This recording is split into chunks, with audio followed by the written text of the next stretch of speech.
about what's been going on today and what we have to look forward to. Yeah, so we're here down by the Palmer House because Representative Ryan is here speaking to the Economic Club of Chicago about how wonderful his plan to kill people with disabilities is and how much money it's going to save the government. So we wanted to be part of this, make sure that he knew we were here. And actually, National Adapt was in Washington last week, following him around town and just trying to pleasantly get a meeting with him, but he turned us down. So over 100 of us ended up getting arrested because he let that happen, because he'd rather see people with disabilities in jail. He'd rather see us dying on the streets than to speak with us for 5 minutes and hear the truth that Medicaid block grants will kill people with disabilities. It's not something that he wants to hear, but it's true. If Medicaid goes to block grants, that will reduce the amount of money available to each state by a whole lot.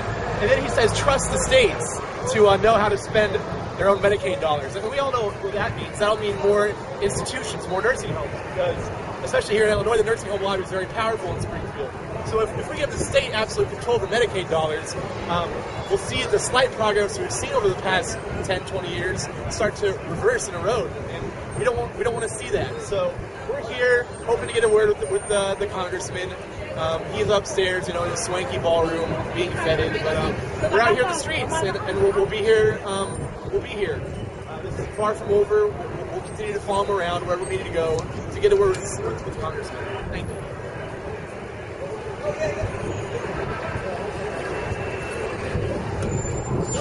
Can you tell me the story about this mass arrest in Washington? Once again, we're frozen out of real mass media. Those things don't get reported anymore. Well, tell me more about it. What happened here? So last week, National Adapt was in Washington, D.C. There were about 300 of us there. We were trying to get a meeting with Congressman Ryan and also Speaker Boehner and Michelle Bachmann. So on Monday, we occupied the rotunda, the lobby of the Cannon House office building. We stayed there all day. And even though 6 representatives did come out and speak with us, none of the 3 that we personally invited did. So at the end of the day, the Capitol Police arrested us and removed us from the rotunda. 91 of us spent the night in custody in the sub-basement of the Rayburn House office building and released the next morning. The next morning we decided that we needed to be more direct, so all 300 of us went to Congressman Ryan's office, and 10 of us were able to get inside. The rest of us lined the hallway outside.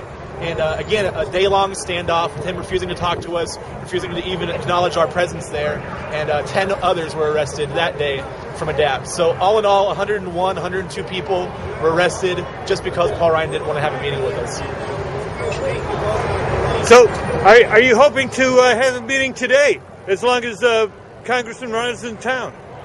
It'd be nice. I mean, he seems like he's pretty well protected and pretty well sealed off from the people and our problems. So I don't know if it'll happen today, but we will continue to pursue him all summer long, wherever we can. He's attempting to exterminate people with disabilities through his budget cuts. It's genocide. I'm supposed to have surgery tomorrow, and I'm also supposed to have surgery a few months after that on my shoulders. But my doctor, he suggested if my fiance can't take care of me, to go to a nursing home. That's not going to happen.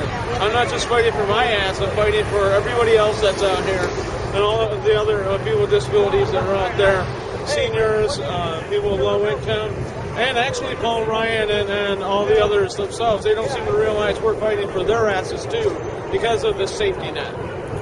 So people who are put in nursing homes actually face abuse at the hands of staff members and the hands of other people at the homes.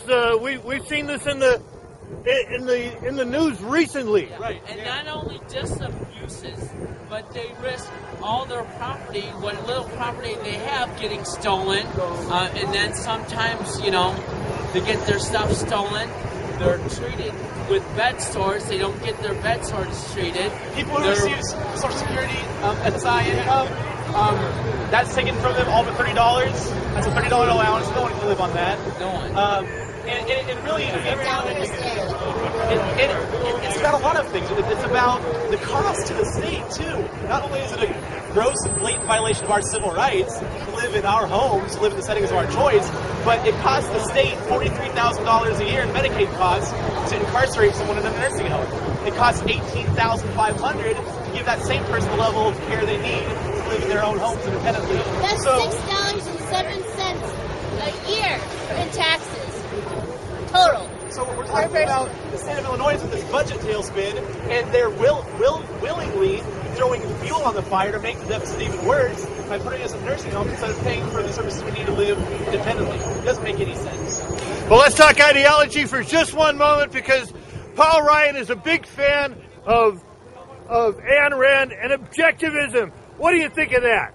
Ayn Rand she was an awful writer, for one thing. I mean, I'm a fan of literature, first and foremost, so I mean, the fact that she was a shitty writer is her biggest offense, but beyond that, I mean, talking about philosophy, it doesn't make any sense. I mean, we're seeing it lived out now. Paul Ryan is the embodiment of Ayn Rand's philosophy.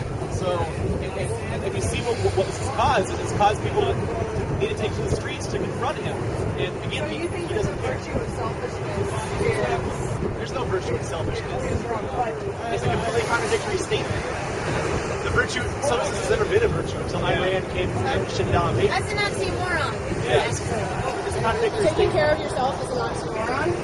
Well, At the expense of others. Take care of you.